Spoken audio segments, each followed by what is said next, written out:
Hello friends, मैं हूं आपके सामने गौरव मिगलानी। इस वीडियो में हम जो टॉपिक डिस्कस करने जा रहे हैं वो थोड़ा सा दिमाग लगाने वाला है, क्योंकि इस क्वेश्चन को हमको थोड़ा प्रैक्टिकल से हटकर थोड़ा सा थ्योरी बेस पर प्रैक्टिकल बेस पर भी थोड़ा ध्यान से देखना होगा। तो ये क्वेश्चन स्टार्ट करने से पहले मैं आपको बता देता हूं कि पीछे वाली वीडियोस के अंदर हमने कुछ प्रैक्टिकल क्वेश्चंस किए हैं। इसी चैप्टर के थियोरेटिकल टॉपिक्स भी हमने कवर किए हैं। रेशोस को बहुत ध्यान से देखा है, कौन सा रेशो हम क्यों आइडेंटिफाई करते हैं, क्या सिग्निफिकेंस है, क्या इंपॉर्टेंस है, ये हम देख चुके हैं। तो आइए अब हम इस क्वेश्चन को ध्यान से देखते हैं। मान लीजिए एक कंपनी है जिसका करंट रेशो दिया हुआ है 2:1, मतलब करंट एसेट्स 2 गुना है करंट लाइबिलिटीज की। मतलब करंट लाइबिलिटीज अगर 1 है तो करंट एसेट्स उसकी डबल है।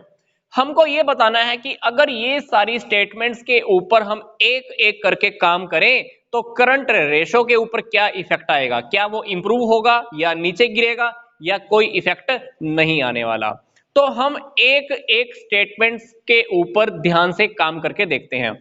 तो सिंपल सी बात है, हम करंट रेशो के बिहाफ पर एक बात हम बाय डिफॉल्ट लेके चल लेते हैं कि करंट एसेट्स मान लीजिए 2 लाख है और करंट लाइबिलिटीज क्या है, 1 लाख है।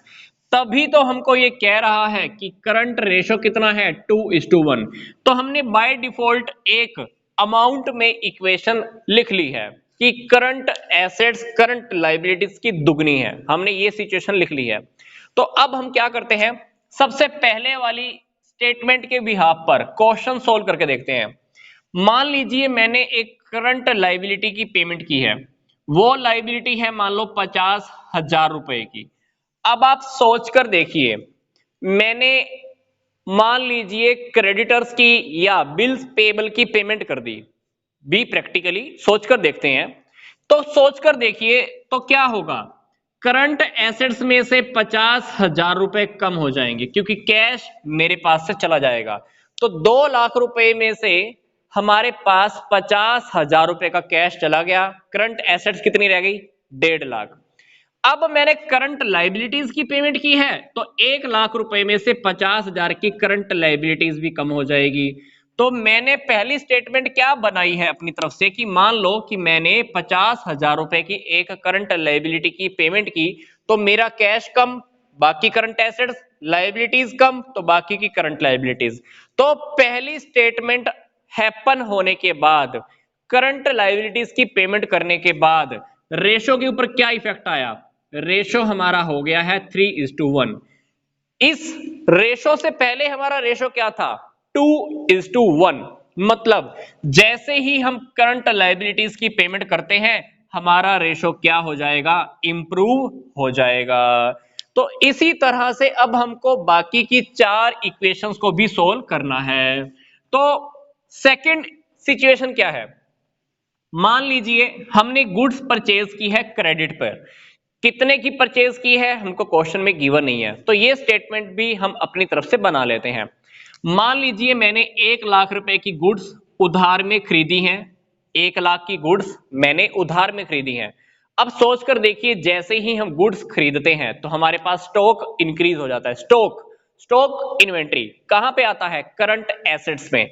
तो करंट एसेट्स जो कि पहले 2 लाख हैं, अभी 1 लाख ऐड होने के बाद करंट एसेट्स कितनी हो जाएंगी, 3 लाख। इसी तरह से क्योंकि मैंने ये गुड्स उधार में खरीदी हैं, जिस पर्सन से मैं उधार खरीदूंगा वो पर्सन मेरा क्या बन जाएगा, क्रेडिटर बन जाएगा। और क्रेडिटर कहां आते हैं, करंट लाइबिलिटीज में। तो अल्टीमेटली मेरी करंट लाइबिलिटीज भी 1 लाख से इंक्रीज होकर क्या हो जाएंगी, 2 लाख हो जाएंगी। क्योंकि मैंने अगर इस 1 लाख में करंट लाइबिलिटीज में 1 लाख के अगर क्रेडिटर ऐड कर दिए तो डेफिनेटली मेरे पास ये क्या हो जाएगा, करंट लाइबिलिटीज टोटल 2 लाख। तो इस स्टेटमेंट के बाद current assets 3 lakh, current liabilities 2 lakh. तो रेशो हमारा अगर हम कट करके देखेंगे तो आंसर क्या आएगा, 1.5:1। इसका मतलब है कि जैसे ही हम उधार पे गुड्स परचेज करते हैं तो हमारा रेशो गिर जाता है, कम हो जाता है। ठीक है, तो ये हमने 2 सिचुएशंस सोल्व कर ली। पहली सिचुएशन, अगर मैं करंट लायबिलिटी की पेमेंट कर दूं, रेशो बढ़ जाएगा। अगर मैं गुड्स परचेज कर लूं उधार में तो मेरा रेशो गिर जाता है, कम हो जाता है। अब हम थर्ड स्टेटमेंट को सोल्व कर लेते हैं। मैंने क्या किया है, ऑफिस का फर्नीचर सेल किया है। कितने का था वो? 60,000 का। बुक वैल्यू 60,000 की। मैंने कितने में सेल किया? 50,000 का। अब ऑफिस का फर्नीचर सेल किया है मैंने। ऑफिस का furniture fixed assets, fixed assets को सेल करने से मेरे पास कितना पैसा आया है? 50,000 आया है। मेरे को तो कैश से मतलब है, करंट एसेट्स में क्या कैश ऐड हो जाएगा। तो 2 लाख के अंदर 50,000 का कैश ऐड होने के बाद करंट एसेट्स कितनी बन गई? 2.5 लाख की। पर क्या इस सिचुएशन की वजह से, इस इक्वेशन की वजह से क्या करंट लायबिलिटीज के ऊपर कोई इफेक्ट है? बिल्कुल भी नहीं, क्योंकि मैंने ऑफिस फर्नीचर सेल किया है। ऑफिस फर्नीचर सेल किया है तो फिक्स एसेट्स कम हो गई होंगी। अब फिक्स एसेट्स का इस क्वेश्चन में कोई लेना देना नहीं है, मुझे लेना देना है कैश से। मैंने कैश ऐड कर दिया, करंट एसेट्स में कैश ऐड हो गया, करंट एसेट्स होगी 2.5 लाख की। करंट लायबिलिटीज के ऊपर कोई इफेक्ट नहीं है, करंट लायबिलिटीज अभी भी एज इट इज की एज इट इज है। तो अगर आप रेशो फाइंड आउट करोगे तो हमारे पास आंसर आएगा 2.5:1। मतलब अगर हम कोई फिक्स्ड एसेट सेल करते हैं कैश में तो हमारे पास कैश आ जाएगा और रेशो हमारा इंप्रूव हो जाएगा। तो तीसरी स्टेटमेंट के अकॉर्डिंग जैसे ही हम ऑफिस फर्नीचर सेल करेंगे कैश में तो हमारा रेशो इंप्रूव हो जाएगा। अब हम सोल्व करते हैं हमारी फोर्थ स्टेटमेंट को। Sale of goods for 50,000। मैंने 40,000 की गुड्स कितने में सेल की हैं? 50,000 में, 50,000 रुपए में। अब सोचकर देखिए, मेरे पास करंट एसेट्स 1 लाख की रखी हुई थी, इसमें से 40,000 का स्टॉक मेरा माइनस हो जाएगा, बदले में मेरे पास मान लो 50,000 का कैश आ गया या 50,000 मेरे डेटर्स में ऐड हो गए, कुछ भी हुआ। अब हमारे पास डेटर इंक्रीज हो या कैश इंक्रीज हो, दोनों का इफेक्ट कहां पर आने वाला है? करंट एसेट्स में आने वाला है। तो स्टेटमेंट को ध्यान से देखिए, मैंने 40,000 की गुड्स को 50,000 रुपए में सेल कर दिया, तो स्टॉक मेरा कम हो गया। स्टॉक कहां पे आता है? करंट एसेट्स में। तो मैंने माइनस कर दिया स्टॉक। 50,000 मान लो मेरे पास कैश आ गया, तो मैंने 50,000 का कैश जो कि करंट एसेट्स में ही आएगा मैंने प्लस कर दिया। तो करंट एसेट्स अब मेरी कितनी हो जाएंगी? 2,10,000 रुपए की हो जाएंगी, क्योंकि 2 लाख में से 40,000 माइनस करोगे तो 1,60,000 प्लस 50, 2,10,000।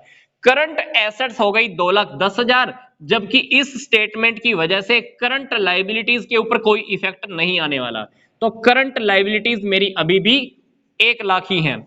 तो जब आप ये रेशो निकालोगे तो रेशो क्या आएगा? 2.5:1।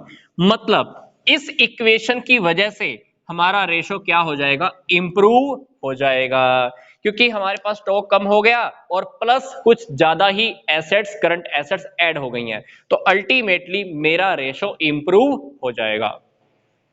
पर इसी स्टेटमेंट को मैं थोड़ा चेंज कर देता हूं। मान लीजिए मैंने 40,000 की गुड्स, मान लीजिए मैंने 40,000 की गुड्स 40,000 रुपए में सेल कर दी, तो क्या होता?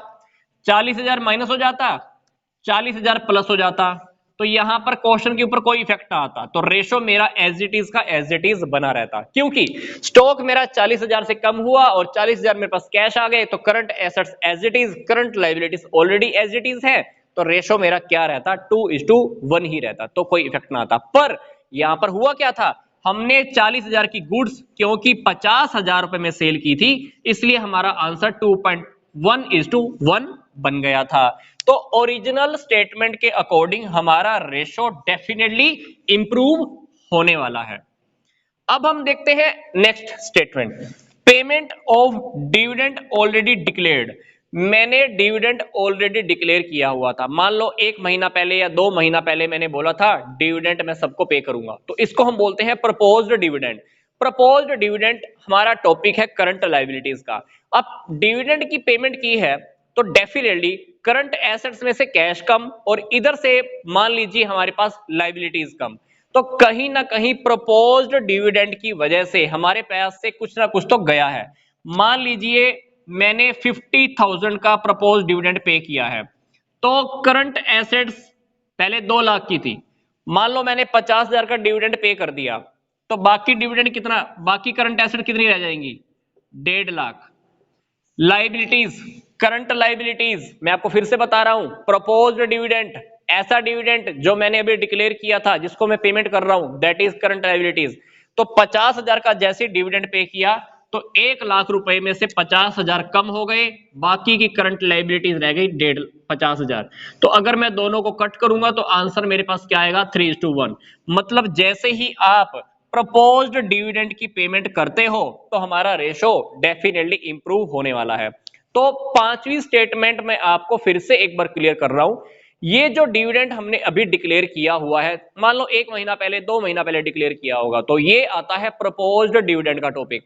प्रपोज्ड डिविडेंड मतलब करंट लाइबिलिटीज। मान लो आपने 50,000 का डिविडेंड पे कर दिया, तो इसका मतलब क्या, करंट एसेट्स हमारी 50,000 से कम हो गई, करंट लाइबिलिटीज भी हमारी 50,000 से कम हो गई, तो हमारे पास रेशो कट पीट के क्या आने वाला है, 3:1। अल्टीमेटली बाय डिफॉल्ट रेशो हमारा चल रहा था 2:1, अभी क्या हो गया, 3:1। तो मतलब 5th स्टेटमेंट के अकॉर्डिंग भी हमारा रेशो इंप्रूव हो जाएगा। 5th स्टेटमेंट को अगर हम घटित कर देते हैं, हैपन कर देते हैं, तो हमारा रेशो इंप्रूव हो जाएगा। तो ये थोड़े मेंटली क्वेश्चन है, इसके लिए हमको हमेशा रेडी रहना होगा। क्वेश्चंस हमसे एग्जाम में किसी भी टाइप से पूछे जा सकते हैं, बट हमको क्या करना है, एक अमाउंट लेकर उसको करके देखना है कि अगर ये अमाउंट में ऐसा वैसा घुमा फिरा कर देखूं तो रेशो के ऊपर क्या इफेक्ट आएगा। तो क्वेश्चन निकालना, सोल्व करना, सोचना समझना और भी ज्यादा इजी हो जाता है। तो मिलता हूं अब मैं आपको नेक्स्ट वीडियो में, इसी चैप्टर को, इसी टॉपिक्स को हम आगे और कंटिन्यू करेंगे। तो यहां तक का वीडियो देखने के लिए आपका धन्यवाद।